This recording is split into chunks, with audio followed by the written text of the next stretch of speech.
eres luz en mi sendero, eres agua en el desierto, eres guía al caminar. Un saludo muy cordial, amigos y amigas de Radio Columbia, de Radio Fides y de la página liturgo.org. Muy buenos días, mi querido diácono Mauricio Fernández Rojas. Saludos en Jesucristo, amigo Señor nuestro, igualmente, ilustrísimo, reverendísimo. Bueno, ya ese es el último programa que hacemos con este escenario, porque la próxima semana, si Dios lo quiere, ya estaremos yo en la nueva parroquia y te habré tenido que fabricar un espacio donde... algo bonito. Sí, o sí, si no, sí. por lo menos algo con fondo verde para también que el hay- chino haga sí, sus sí, sí. maravillas como las Pero hizo también- cuando no estabas y cuando estuve. Sí, pero hay un jardín grandecito y creo que podría ser que algunas cosas las hiciéramos afuera. Mientras Ahí no veremos. nos pase la de los Palmer cuando estaban en el jardín y tembló, todo está bien. Sí. Spire. Sí, claro. Dios mío. Está temblando. Alegría. Sí, bueno, alegría. pero siempre lo que tiene que ver con Dios es una alegría en la que yo me involucro. Tengo que hacer cosas para estar alegre.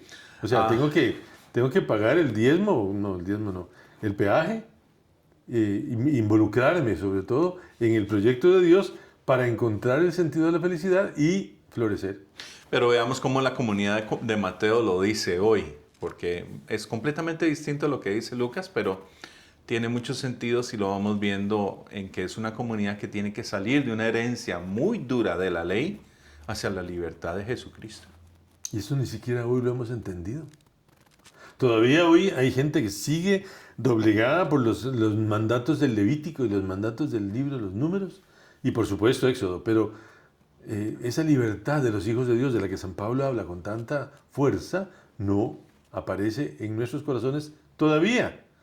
Eso a mí me pone un poco triste. Bueno, a mí me da la esperanza de que todavía tengo mucho por hacer, así Sí, que ánimo, ánimo. Dice así el Evangelio del día de hoy. En aquel tiempo, al ver Jesús el gentío, subió al monte, se sentó y se acercaron sus discípulos y abriendo su boca, les enseñaba diciendo, bienaventurados los pobres en el espíritu, porque de ellos es el reino de los cielos. Bienaventurados los mansos, porque ellos heredarán la tierra. Bienaventurados los que lloran, porque ellos serán consolados. Bienaventurados los que tienen hambre y sed de la justicia, porque ellos quedarán saciados.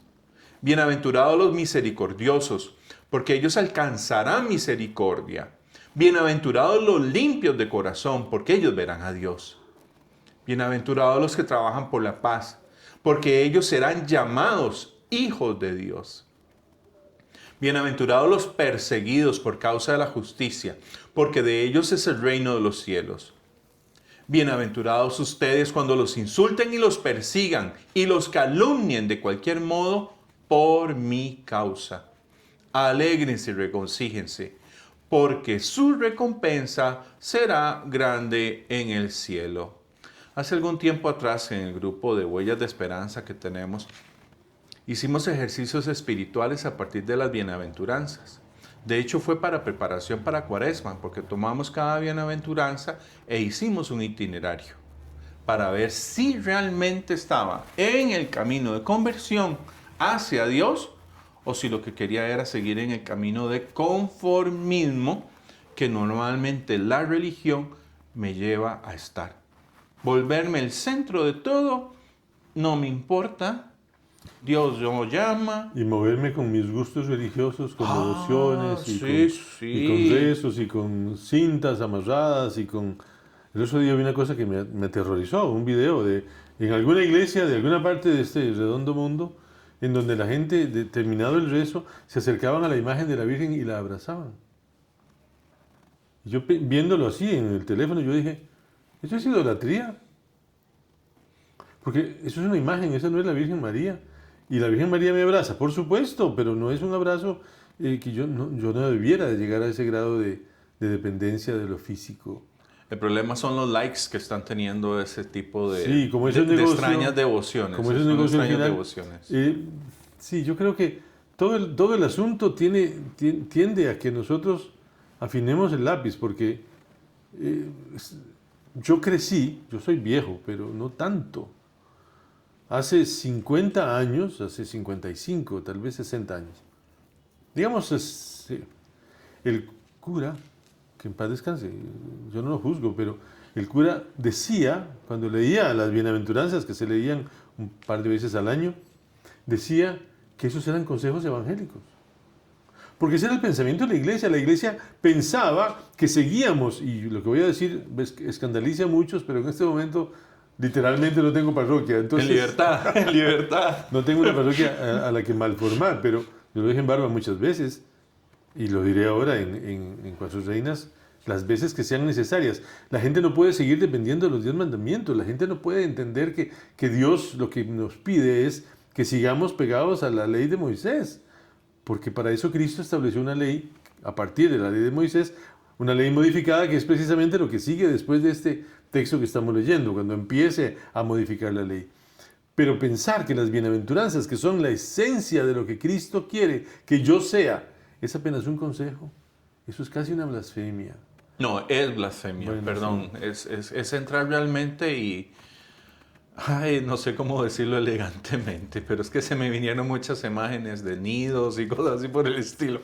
Pero no. O sea, tal vez lo que queremos hacer simplemente es seguir en la comodidad y en la conformidad de sentirnos importantes. Es que el Papa Francisco tenía muchos aciertos cuando hablaba del clericalismo, porque en el fondo lo que los curas queremos es ser sacerdotes de la antigua ley, y entonces acomodamos todo para que la antigua ley continúe como si siguiéramos todavía en ese mundo que, dicho sea de paso, terminó. Y terminó en la cruz de Cristo. Acabó. Entonces, bueno, las bienaventuranzas se ponen ante nuestros ojos, y hay cosas que en la traducción española, yo sé, me seguiré rascando la cabeza. Cuando dice mansos, a mí se me para el pelo, porque le viene a uno aquella frase mexicana, ¿verdad? Que hay que ser, Hay que ser manso, pero no menso. Sí, cosas de esas. Porque la palabra manso, que aquí está traducida como paciente, pues yo creo que una persona que tiene mansedumbre, bueno, es que lo que pasa es que, bueno, es una persona que logra superar la dificultad cuando la enfrenta, pero el temperamento a veces no me lo va a permitir. Eso de ser manso es una palabra que se les hubiera a los bueyes. Yo no tengo otra imagen en la mente que un buey manso, ¿verdad? Entonces, ¿qué quiere ¿qué quiere Mateo? Hay una palabra, Álvaro, no sé si normalmente es la palabra que define mis homilías en este domingo. ¿Qué nos cuesta? Humildes. Porque a veces confundimos el humilde con el que se tira al piso para que le pasen, para que le pasen encima, o el que viste de una forma, o el que aguanta la mujer que aguanta que el marido le haga de todo, porque de ella es que es mi marido, como le decía un cura a una señora, esa es su cruz, señora, y ella se siente humilde porque le permite al marido hacerle unas cosas horribles. Pero ¿de dónde sacaron eso? O vestimos de sumisión, la obediencia. Claro. O ponernos de rodillas para comulgar y retar al cura para que no me levante y no poner la mano, porque eso es pecado. El cura está cometiendo pecado, pero yo no cometo pecado. Yo saco la lengua y pido. Eso es humildad. Pues primera noticia para mí, porque yo creo que el día que Cristo le diera una bofetada, preguntó que por qué le pegaban, si había dicho alguna cosa mal. Volviendo a este tema maravilloso de las bienaventuranzas, porque yo no creo que haya un tema más maravilloso en el Evangelio de San Mateo que esta página y los siguientes capítulos, porque son 3 capítulos largos, en donde Jesús repropone la ley y la descuartiza para dejarla completamente limpia y completamente libre de Moisés, perdón que lo diga así. Lo que hace es quitar a Moisés. Quitar a Moisés, es la parte humana y la parte, digamos, cultural, que no deja de ser un tropiezo, ¿verdad? Y yo lamento tanto cuando a un niño de catecismo lo obligan a aprenderse los mandamientos, porque el niño de 8 años, 9 años, se tendrá que preguntar qué significa adulterio, pero sobre todo qué significa fornicar. ¿Por qué un niño de 8 años, 9 años tiene que estar diciendo no fornicar cuando eso no le corresponde todavía? Le estamos creando un vacío ahí que lo puede dañar. Estamos propiciando. Claro. Estamos abriendo puertas que no tienen que ser abiertas porque tienen un momento determinado. Antes de empezar el programa le decía yo a Mauricio que yo siento que esta exposición de motivos de Jesús, con la cual empieza el Sermón de la Montaña, está vinculado con una cosa que, bueno, sobre todo por las otras lecturas, una cosa que a nosotros nos falta. Recuerdo, de las cosas hermosas que yo recuerdo de Monseñor Óscar Fernández, el obispo de Punta Arenas, y es su capacidad de asombro. Asomarse a la palabra de Dios es relativamente fácil, pero uno tiene que aportar capacidad de asombro, es decir, leer un texto que se le venga encima y lo llene de Dios. Eso es capacidad de asombro. Y con eso usted tiene la mitad del camino hecho. Si yo me acerco al texto y le saco la palabra y le saco el verbo y le saco el adjetivo y no sé cuántos y no hice nada. Descuarticé la palabra y ya. Yo me quedé como una manguera. Pasé agua, pero no me sirvió para nada. No, llegar a la palabra y que la palabra me invada, me hable, me sugiera cosas, me purifique, me cambie, me transforme, o por lo menos me prepare para un cambio que me va a tomar toda la vida. Oye, ¿no es que la palabra nos tiene que hacer humildes? Bueno, si unimos una cosa con la otra, sí, claro. Porque la humildad es la verdad, ¿verdad? Exactamente. Verdad vivida, verdad cotidiana. Yo debo aprender a decir la verdad sobre mí y para mí. Por eso la primera lectura y la segunda va a hablar de este tema tan esencial que es ser humildes. O sea, en el sentido de que si tienes los mayores recursos del mundo, ok, perfecto, ponlos a disposición de los demás. Usa lo que tengas que usar tú, porque vale la pena usarlos. O sea, el problema es cuando volvemos ídolo, eso que tenemos, que podemos volver hasta una imagen o una devoción, ídolo, ya lo dijiste al inicio. O una figura, una persona, una cosa, un trabajo, un puesto, el grado que tengo en la universidad, etc. Claro. Podemos hacerlo. Pero, ¿cuánto nos ha costado encontrarnos esa capacidad de ser humildes? Yo siempre me acuerdo y hago la figura de la humildad cuando mi abuelo tenía su taller en Zapotes, él era zapatero. Y vivía cerca donde vivía el magistrado Coto y el otro magistrado. Los viernes en la tarde era el centro de reunión de ellos. Y conversaban. Y yo decía, qué hermoso esto. O sea, Coto padre hablando con mi abuelo leía y conversaban en sus cosas y todo lo demás. Y ese fue el ejemplo que tengo yo en mi cabeza de cómo simplemente todos, como hijos amados de Dios, podemos, dentro de nuestros dones y talentos, dentro de lo que podemos desarrollar, ponerlos al servicio.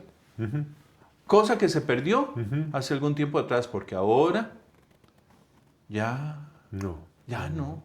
Si tú estudias en tal, ya está. Así, porque además, si estudia en esa universidad, usted va a ser verdaderamente importante. Ah, sí. Si no lo logra, entonces usted es de segunda categoría o inferior.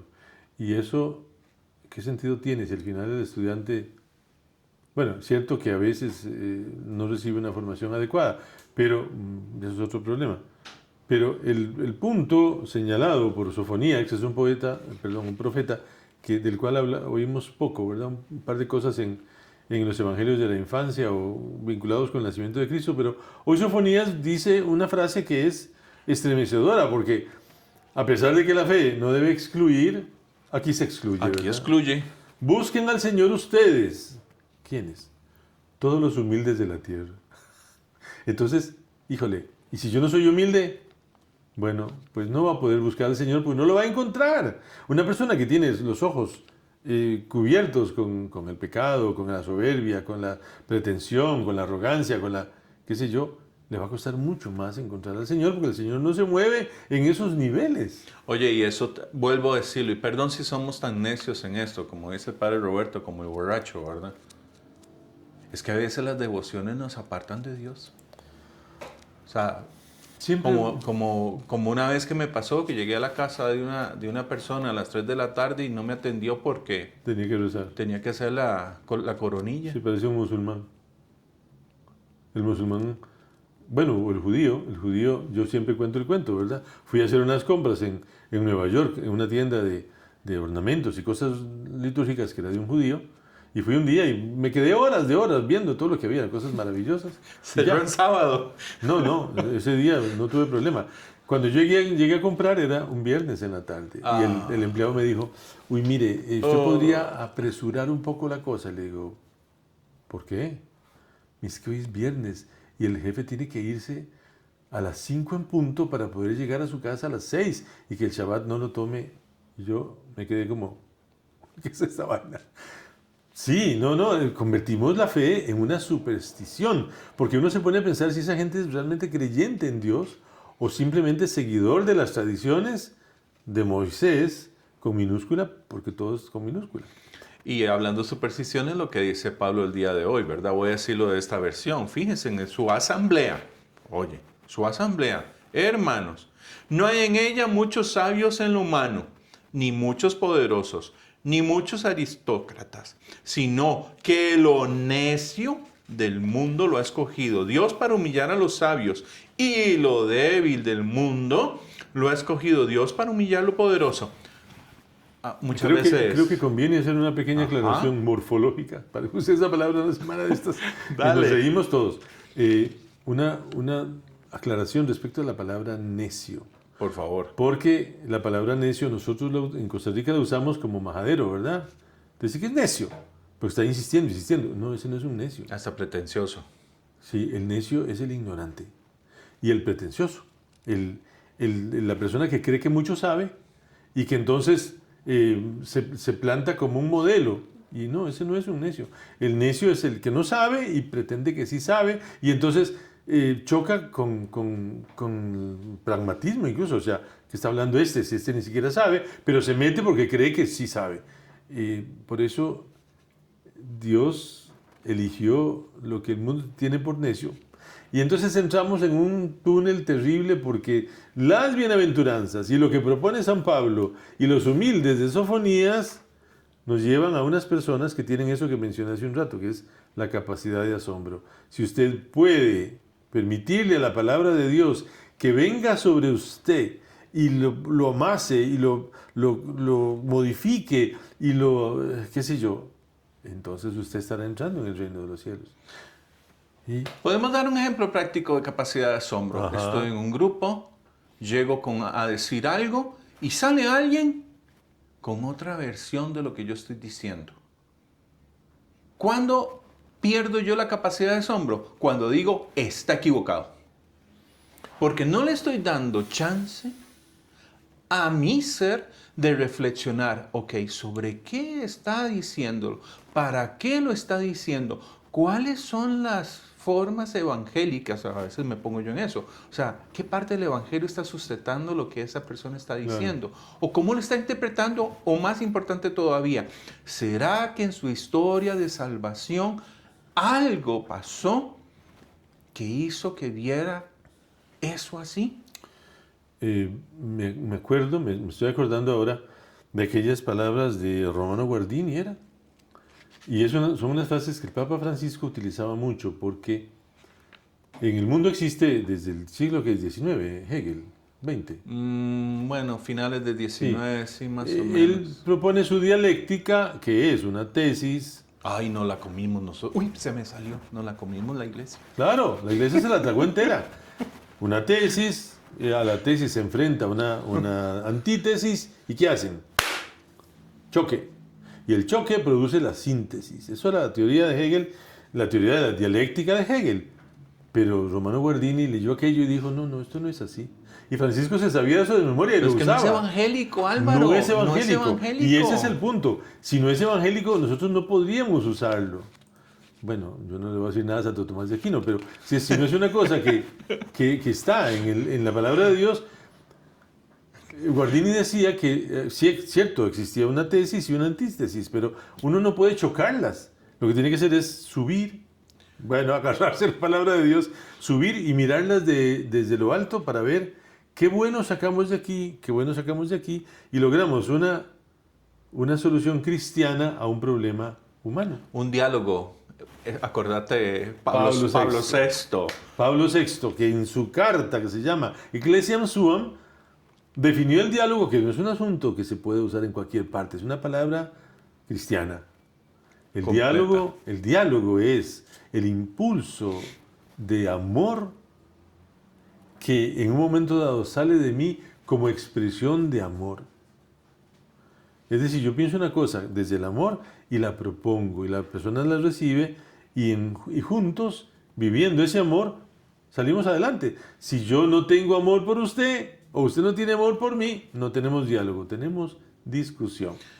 Y a los que les guste leer la palabra, busquen en Juan todos los diálogos que tiene Jesucristo con las mujeres. Claro, claro. Y busquemos los momentos en que Jesús se sentaba incluso a comer con los fariseos.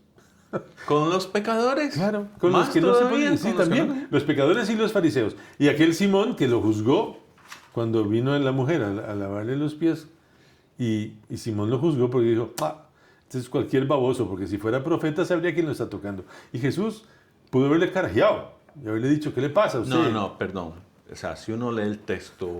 Sí lo carajeó. Sí lo carajeó.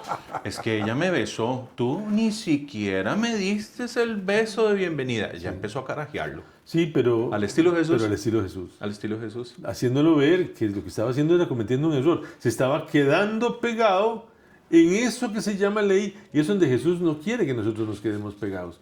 Porque la ley, siempre se ha dicho, echa la ley, echo el portillo. Usted...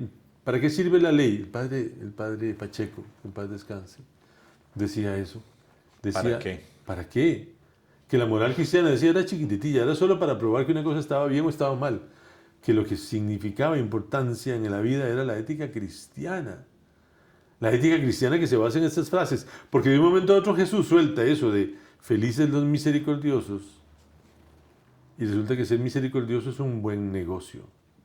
Porque si yo soy misericordioso, Dios será misericordioso conmigo. Eso es importante. Oye, ¿cuál es la pérdida de las bienaventuranzas? Porque hasta ese modelo hemos dejado. Cuando nos humillamos, nos sentimos tan dolidos cuando nos hacen un daño como iglesia. Claro. Voy a decir, perdón, el carajo, pero si eso es lo que estamos llamados a propiciar a Jesucristo. Incluso a chocar, ¿verdad? Y a chocar. Somos como aerolitos que chocamos con las superficies para que salgan chispas y la gente se entere de que hay cosas que cambiar. O eso ya no se llama profetismo.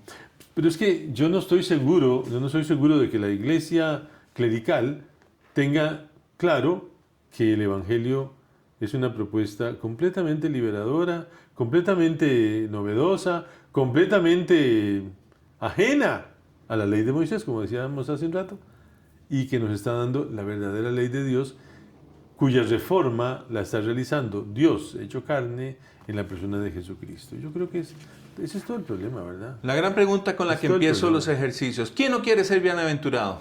Sí, claro. Pero son una camisa de 11 varas, ¿verdad? Vestir esa camisa es difícil, porque uno tiene que ir paso por paso y no escogiendo la que me gustó, como decía mi cura. Hay que escoger la que a uno le gusta para practicarla. ¿Qué es eso? Pablo lo dice muy bien. ¿Quién no quiere estar en Jesús? Porque es el final de la carta del día de hoy. Claro. Hay que estar en Jesús.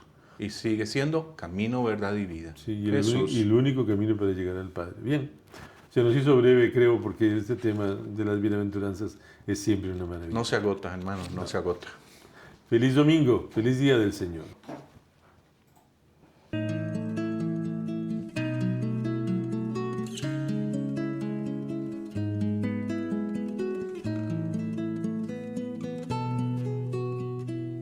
Tú eres luz en mi sendero, eres agua en el desierto, eres guía al caminar.